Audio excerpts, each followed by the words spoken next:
El 7 de octubre de 1571, el Mediterráneo amaneció cubierto de velas. Más de 200 galeras cristianas y otras tantas otomanas se preparaban para una batalla que iba a decidir el dominio del mar. Miles de hombres, en su mayoría jóvenes, esperaban la orden de avanzar. Entre ellos había un soldado español de tan solo 24 años dispuesto a cumplir con su deber. Estaba en una embarcación llamada Marquesa, enfermo, con fiebre y convencido de que aquel día podría ser el último de su vida. Su nombre tal vez les suene: Miguel de Cervantes.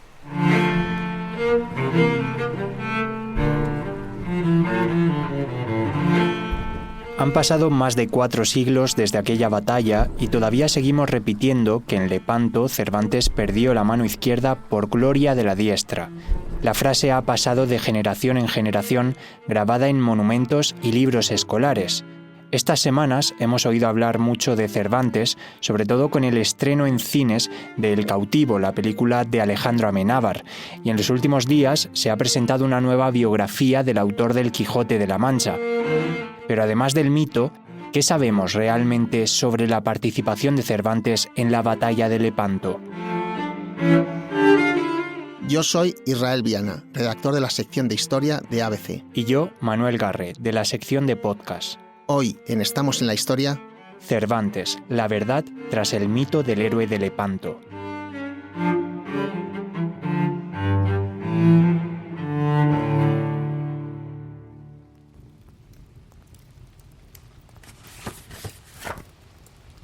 En un lugar de la Mancha, de cuyo nombre no quiero acordarme, no ha mucho tiempo que vivía un hidalgo de los de lanza en astillero, adarga antigua, rocín flaco y galgo corredor. Don Quijote de la Mancha es la novela más famosa y leída de la historia de la literatura mundial.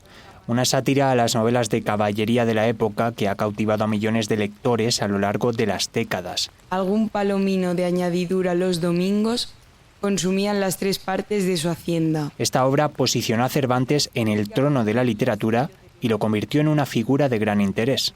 Pero como son muchos los mitos que giran en torno a él, contamos con la ayuda de uno de los mayores expertos en Cervantes, Luis Miguel Román, vicepresidente de la Sociedad Cervantina de Alcázar.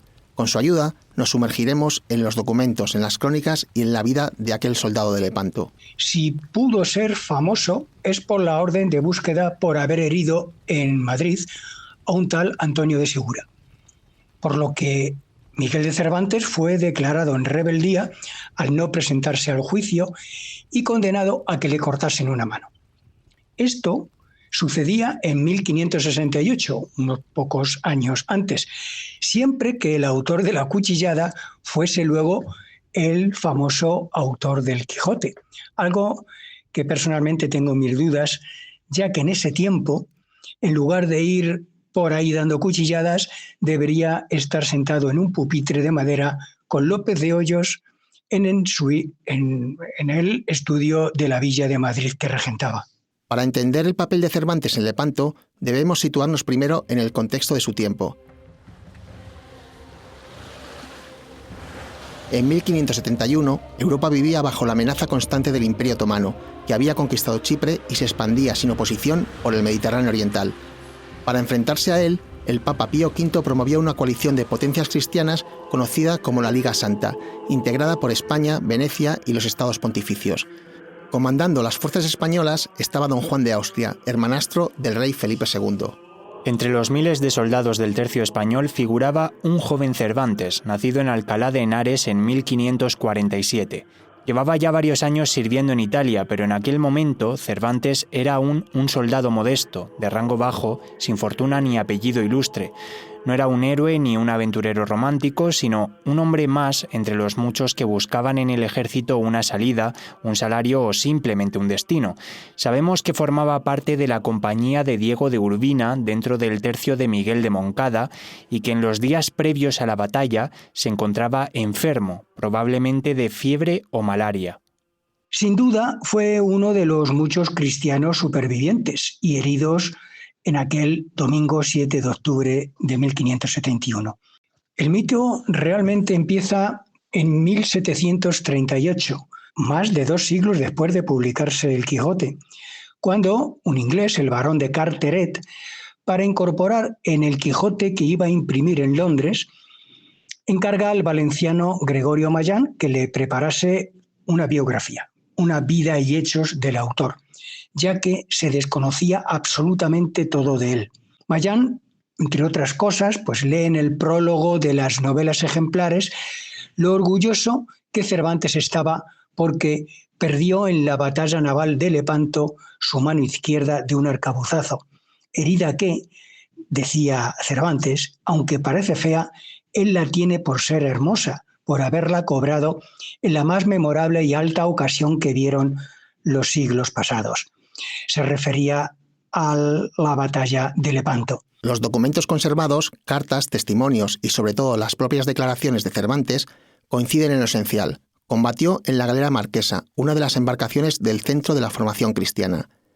Esta galera pertenecía a la escuadra de don Juan de Austria y se encontraba justo frente a las naves del almirante otomano Alí Pachá, en el corazón del combate. Como Cervantes estaba enfermo, sus oficiales le aconsejaron quedarse bajo cubierta, pero él se negó, quiso luchar. Según escribió más tarde, la honra y el deseo de pelear le movieron a ocupar su puesto en la cubierta con su arcabuz en la mano.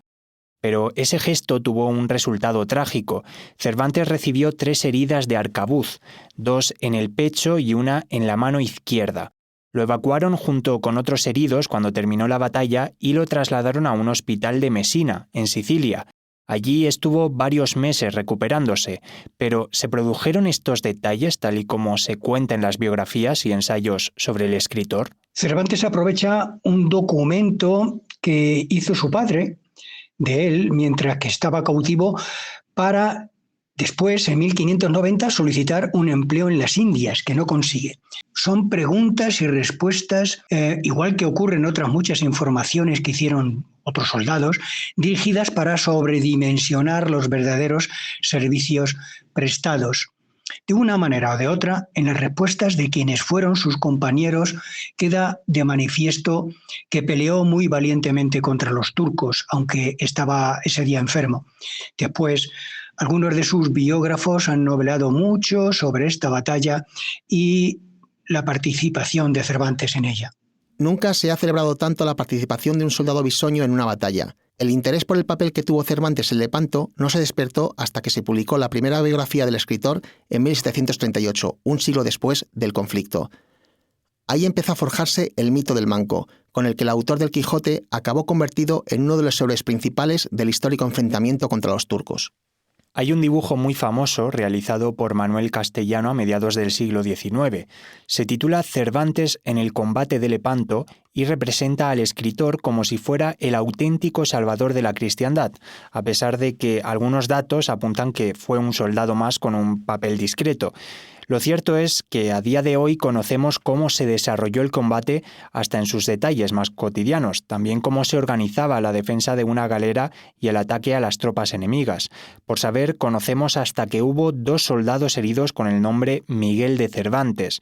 Esto lo sabemos gracias a una carta que desde Palermo envió don Juan de Austria a Felipe II el 18 de marzo de 1572. Luis Miguel Román nos explica por qué este detalle ha pasado tan desapercibido. Es muy poco conocido porque el documento que lo confirma ha estado más de 1 siglo y medio guardado en un cajón. Por primera vez se expone en la exposición celebrada en el Archivo General de Simancas entre 2016 y 2017. En ese documento, en el que se relacionan los muchos heridos que habían o seguían estando curándose en el hospital de Mesina, aparecen 2 Migueles con el mismo apellido de Cervantes y Cervantes, aunque en la exposición se anotaba por los comisarios que el segundo Cervantes no había estado en Lepanto. En un estudio posterior afirmo que sí que hubo 2 Cervantes. Uno, sin duda, es el autor del Quijote, pero del otro aún no sabemos nada.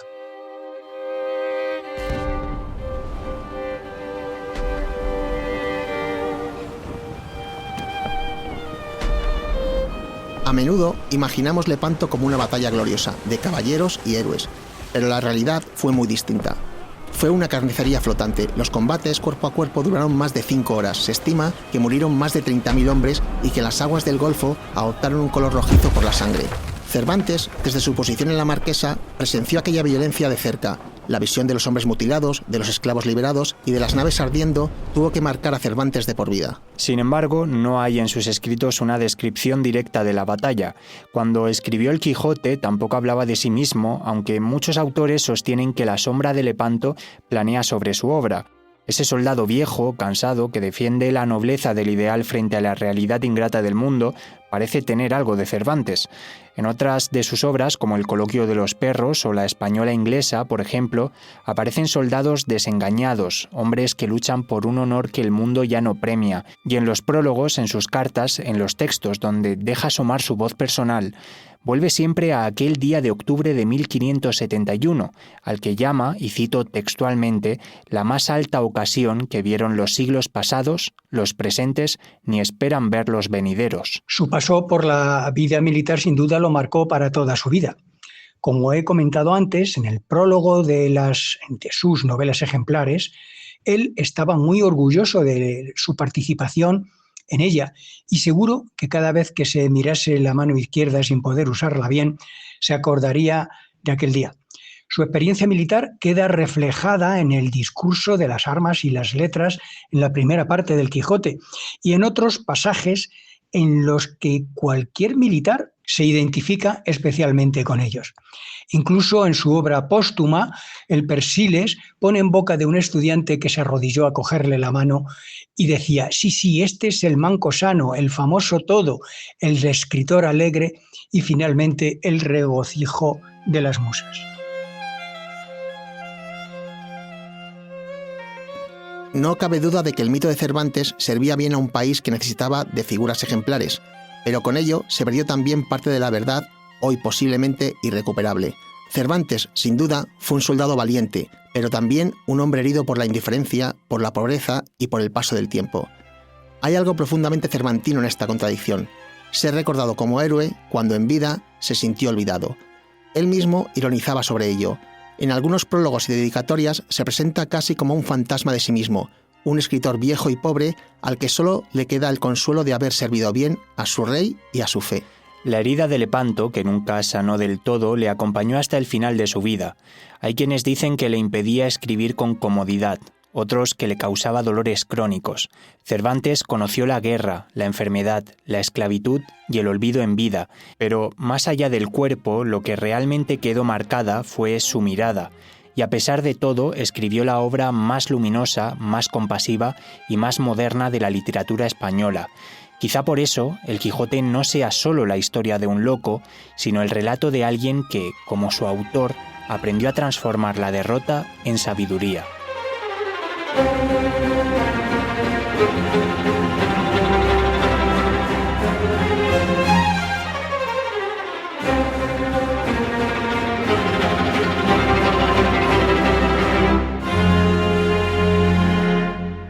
Muchas gracias por escuchar. Estamos en la Historia es un programa realizado por Manuel Pérez Villatoro e Israel Viana. Todos sus episodios están disponibles en la web del periódico abc.es y en las plataformas de audio.